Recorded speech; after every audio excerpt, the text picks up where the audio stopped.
My name is Rod Adams. I'm the founder of Adams Atomic Engines Incorporated. I've been investing in fission technology for many years. I have never been paid by the nuclear industry. Harvey Wasserman is dead wrong when it comes to nuclear power and energy economics. If the real world worked like Harvey's world, windmills and solar panels would provide a significant portion of the energy that you and I consume each day. The reality is that despite a decade or more of double-digit growth, the wind and sun together provide less than 1% of the electricity produced in the U.S. and almost none of the heat or transportation needs that represent the rest of America's energy consumption. Wasserman implies that atomic energy is somehow old-fashioned, even though my still quite healthy mother was 5 years old when fission was first identified in a laboratory. Though we were pretty good at it, we still have a lot to learn about what the process can do and how to make it a more economical servant of human needs. Wasserman completely ignores the fact that even cavemen knew that they could collect useful energy from the sun and wind. Of course, those sources are often not available. That is why so many generations of scientists and engineers have worked so hard to find and develop more reliable, economical choices. I've spent a lot of time on sailboats on the open ocean. It's a great hobby. There's no doubt in my mind, though, why sophisticated Yankee clippers lost their markets to primitive coal burners. There's nothing like being becalmed for days at a time to stimulate thoughts of figuring out a better way to move goods.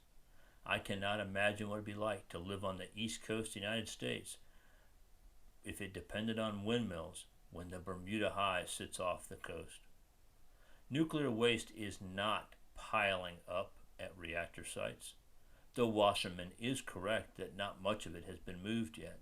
The byproduct of nuclear plant operations is very compact and can be easily retained in a small area on the same site where it is produced.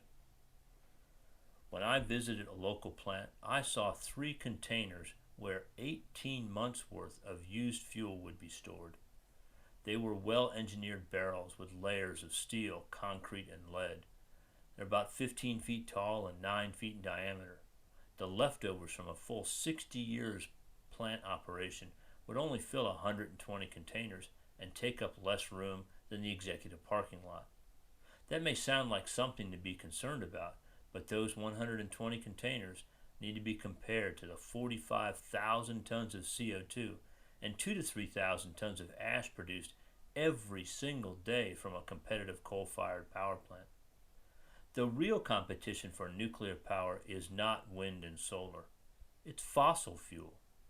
In the electrical power markets, those two, fossil and fission, represent more than 90% of the market, and hydroelectric power produces most of the rest.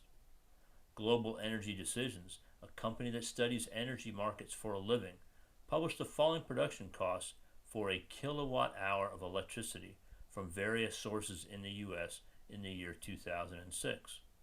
Nuclear, 1.72 cents. Coal, 2.37 cents. Natural gas, 6.75%. And petroleum, which is still used for a few power generators in the U.S., 9.63 cents. Wasserman is quite proud of his 30-year efforts to slow the development of nuclear power. The coal industry loves him. During that period, coal consumption in the U.S. increased from 700 million tons to 1.2 billion tons.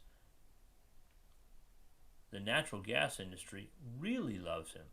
Gas burning in electrical power plants increased from 4 trillion cubic feet in 1997, the year after the last new nuclear plant came online in the U.S., to 6.2 trillion cubic feet in 2006. And by the way, the price of gas during that period tripled. The solar and wind industry, companies like General Electric, Siemens, Shell, British Petroleum, and Chevron love him. I think the man is an idiot.